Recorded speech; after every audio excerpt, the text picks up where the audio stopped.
Fala galera, mais um vídeo aqui do nosso canal e vamos acompanhar a imprensa esportiva falando tudo sobre o jogo que tivemos entre Goiás e Vasco no estádio da Serrinha em Goiânia. O jogo terminou 1-1, né? O resultado não foi bom nem para o Vasco nem para a equipe do Goiás. As duas equipes vão permanecendo na zona de rebaixamento. O Vasco que estava vencendo, né? O Vasco tinha um resultado até bom, vencendo por 1-0, mas acabou que o Goiás no finalzinho da partida conseguiu achar o golzinho do empate, né? E com esse empate a tabela de classificação vai ficando assim: o Goiás 32, Vasco 31.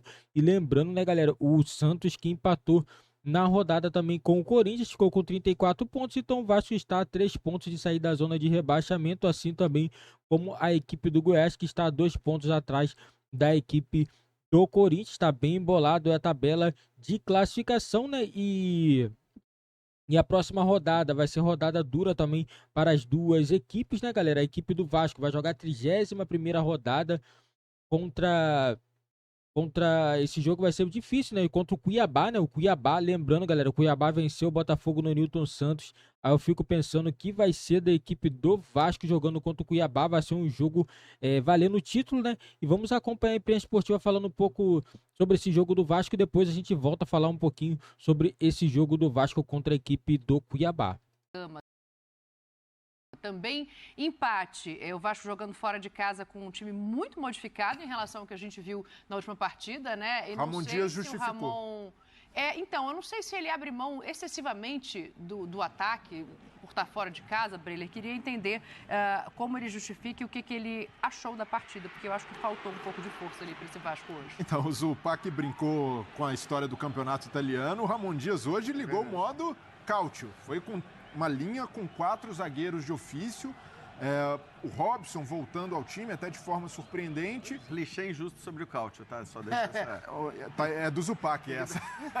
Mas ele entra com essa proposta e justifica, não só pelo calor em Goiânia, mas pelo desgaste que o Vasco teve na quinta-feira no jogo contra o Inter. Então, a ideia dele no primeiro tempo era segurar um empate. E o Vasco conseguiu. Até sofreu pouco. Léo Jardim trabalha nesse chute do Alano, mas fora isso, o Goiás não conseguiu ser tão contundente. No segundo tempo, o Vasco sai com a vantagem nesse gol do Verratti. O Verratti voltando a marcar depois de 4 jogos, mas vai se desestabilizando. O Dias fez mexidas, de certa forma, para colocar o time para frente.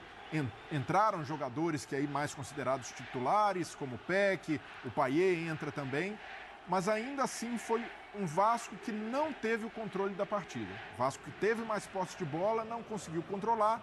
Esse jogo ficou vivo o tempo inteiro e fica mais vivo ainda para o Goiás quando o Verratti é expulso. Aí a gente tem o Léo Jardim mais uma vez operando milagres. Essa é uma tônica do Vasco no campeonato, seja com Barbieri, até mesmo agora com Ramon Dias, o Léo Jardim vem salvando, mas essa pressão que já era complicada se tornou ainda maior a partir da expulsão do Verratti. Até os torcedores na Serrinha, o estádio percebe que esse é um catalisador, que o time do Goiás ainda estava vivo, vai para cima e o Goiás consegue, depois de muita pressão, depois de muitas defesas do Léo Jardim, chegar ao gol de empate. Resultado muito decepcionante para o Vasco, porque entendo a estratégia do Ramon Dias, mas ainda assim... Podia ter entrado pelo menos com o Peck ali, né?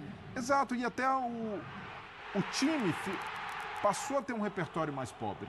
E aí isso tem a ver não só com o trabalho do técnico, mas também com o estado anímico do time nessa situação.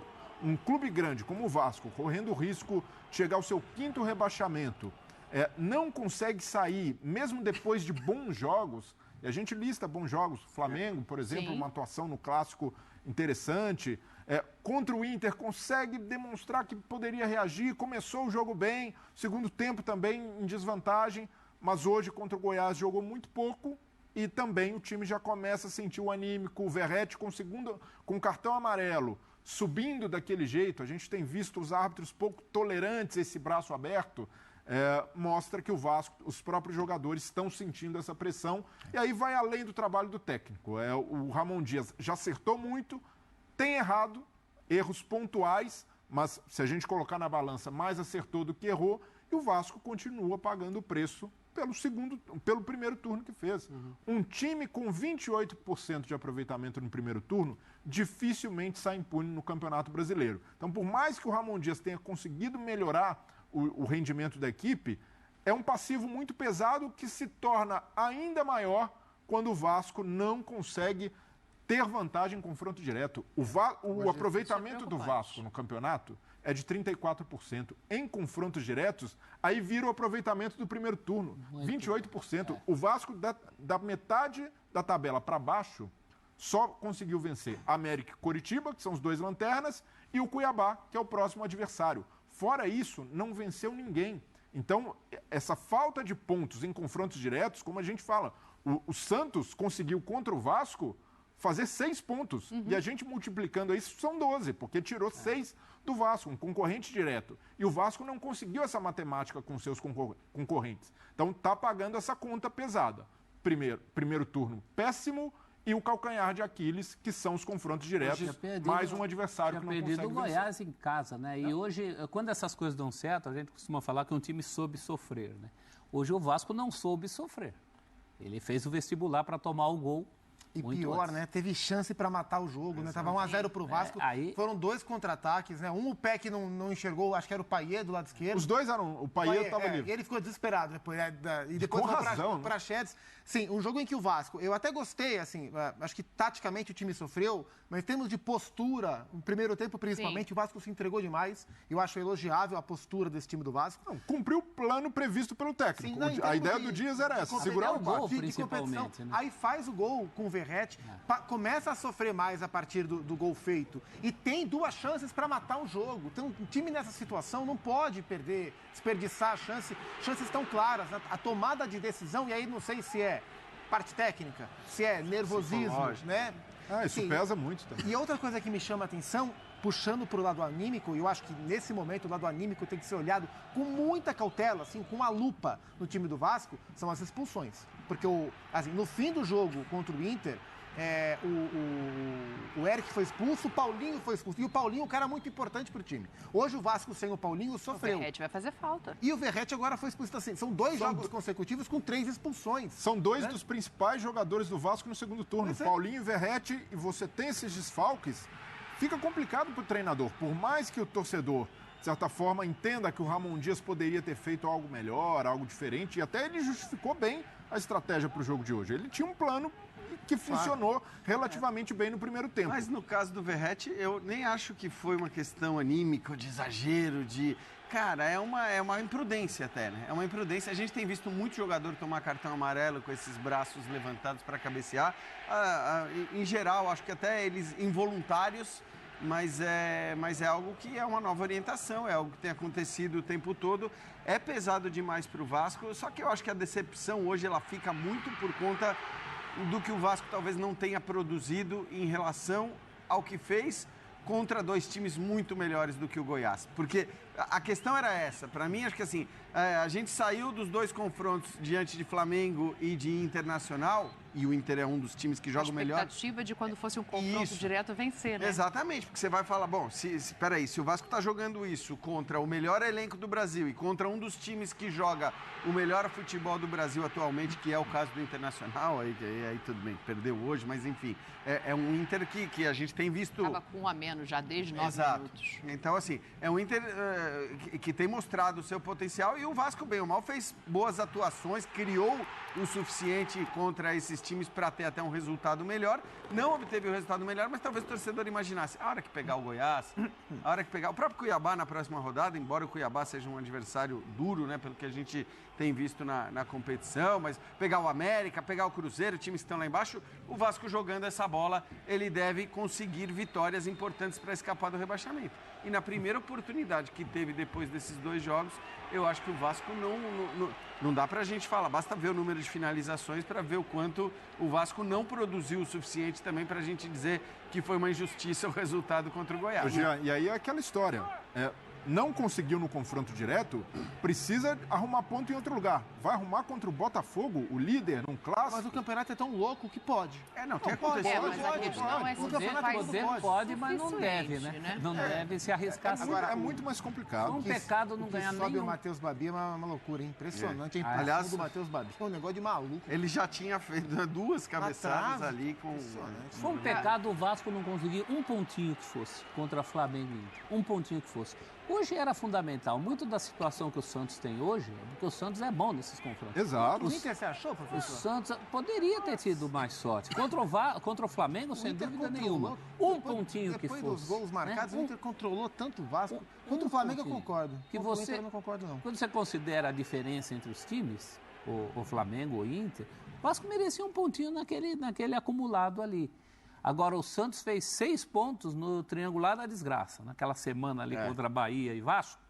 É o que permitiu ao Santos, por exemplo, até perder um jogo de 7. Ganhou do Palmeiras. E ó, Eu acho que tem bom dois lembrar. pontos preocupantes para essa sequência. Um é o que você vai citar aí, vou deixar para você. Mas o outro é justamente essa mudança de dinâmica do Ramon Dias pré esta sequência. São muitos confrontos agora que o Jean vai trazer, que são confrontos diretos para fugir dos Z4. Então, mas sabe o que é pior, Dani? Que assim, os confrontos diretos agora, os que Tudo sobram, fora. e eu vou desconsiderar o América como confronto direto, não. porque o América já foi. Os confrontos diretos são contra Cruzeiro e Corinthians, que são os dois times que têm 37 pontos. Ou seja, Sim. que são os dois times que têm 6 pontos a mais do que o Vasco. Eles são confrontos diretos, evidentemente, porque Cruzeiro e Corinthians ainda estão nessa briga, mas já estão lá mais distantes, né? O confronto contra o Goiás, a gente está falando de uma distância de 1 ponto apenas, e bom dizer, né? Contra o Cruzeiro fora, contra o Corinthians em casa, mas já para o final do campeonato, a gente não sabe se o Corinthians ainda vai estar nessa briga, pode ser que nem esteja mais, faltando 3 rodadas para o fim, então o grande confronto direto aí, aquele essencial nessa briga era o de hoje. E a gente pega em retrospectiva, contra o Cruzeiro foi o jogo da queda do Barbieri, perde em casa por 1-0. Contra o Corinthians já era o Ramon Dias, o Vasco joga bem e perde. Recém-chegado, né? O Ramon tinha chegado há pouco tempo, né? Não tinha nem Verrete ainda. Não tinha, mas Era o Ferreira, o centroavante. perde o Foi com o jogo. Goiás mesmo, a queda do Barbieri? Eu acho que foi contra o Goiás. Goiás, desculpa. Aliás, um jogo em que o Vasco até tinha jogado o suficiente para não... Galera, o Vasco bobeou, na minha opinião, galera. O Vasco não fez um bom jogo, não fez o jogo esperado. Se esperava um pouquinho mais da equipe do Vasco. Esse resultado deixa ruim, né, para as duas equipes. Deixa o Vasco na zona de rebaixamento, deixa o Goiás também ainda na zona de rebaixamento. Agora as duas equipes têm jogos difíceis. O Goiás joga contra o Bragantino, o Goiás vai jogar no estádio da Serrinha, e o Vasco vai enfrentar a equipe do Cuiabá na Arena Pantanal. O Cuiabá vindo de vitória contra o Botafogo. Você imagina como que o Cuiabá vai chegar para enfrentar a equipe do Vasco? E vou falar, é jogo que o Vasco tem que pontuar. O Vasco não tem mais chance de errar agora. Porque temos 8 jogos e o Vasco precisa vencer no mínimo 5 jogos. Cada jogo que vai passando, o Vasco parece estar precisando ganhar mais jogos. Aí tava faltando 14 jogos. O Vasco precisa vencer 6. Aí agora depois falta vencer 5. Aí vai passando a rodada, ainda falta 5. Ainda falta 5. Parece que sempre falta 5 jogos para o Vasco vencer para poder sair da zona de rebaixamento. A situação não tá boa. O Vasco só tem 31 pontos. E esse papo de tá jogando bem, não serve. Não serve esse negócio de tá jogando bem. O que importa é os pontos. Não adianta você jogar bem e não ganhar. Tem que ganhar o jogo. Não adianta. Agora não é hora de querer jogar bonito, de querer jogar bem. É hora de ganhar. Porque esse resultado está atrapalhando muito o Vasco. O Vasco às vezes tem jogado bem, mas não está conseguindo os pontos. Hoje o Vasco não jogou bem. Poderia ter segurado a vitória? Poderia. Sendo que esse negócio de ter jogador expulso atrapalhou, na minha opinião, o Vegete atrapalhou os planos do Vasco na partida. E o Goiás, que não tem nada a ver com isso, foi lá e conseguiu fazer o golzinho do empate, 1-1. Goiás com 32 pontos, Vasco com 31. Agora as duas equipes jogam a próxima rodada precisando vencer, caso as duas equipes não vençam. Aí vamos ter Goiás, Bahia jogando na rodada também. Se essas equipes vencer, eu digo uma coisa, vai deixar a equipe do Vasco e do Goiás numa situação muito complicada na tabela de classificação. E essas duas equipes aqui, Bahia e Santos, pode chegar a 37. Se chegar a 37, pode ficar 5 pontos do Goiás e 6 pontos do Vasco. Aí eu falo, Vasco, como que o Vasco vai tirar 2 rodadas de vantagem dessas equipes. É difícil, é difícil. Campeonato Brasileiro é que eu falo, quando vai chegando no final, galera, vai se afunilando e vai ficando muito difícil. Agora é torcer para essas equipes conseguir uma reação agora no final do campeonato. Eu queria a opinião de vocês, galera. Coloca nos comentários o que vocês acharam dessa partida do Goiás e do Vasco. Será que foi justo esse resultado, galera? Na minha opinião, resultado justo. As 2 equipes não apresentaram aquele futebol, né, que dissesse que uma ou outra deveria vencer. Um empate, na minha opinião, saiu de bom tamanho para as 2 equipes. Resultado ruim, é claro. As 2 equipes estão na zona de rebaixamento ainda, mas ainda temos mais 8 jogos ainda do Campeonato Brasileiro para essas 2 equipes tentar se recuperar, né? O Vasco e a equipe do Goiás, galera. E você que chegou no nosso canal, deixa seu like, se inscreva no nosso canal e ativa o sininho das notificações também, para você não ficar de fora de nenhum vídeo aqui do nosso canal.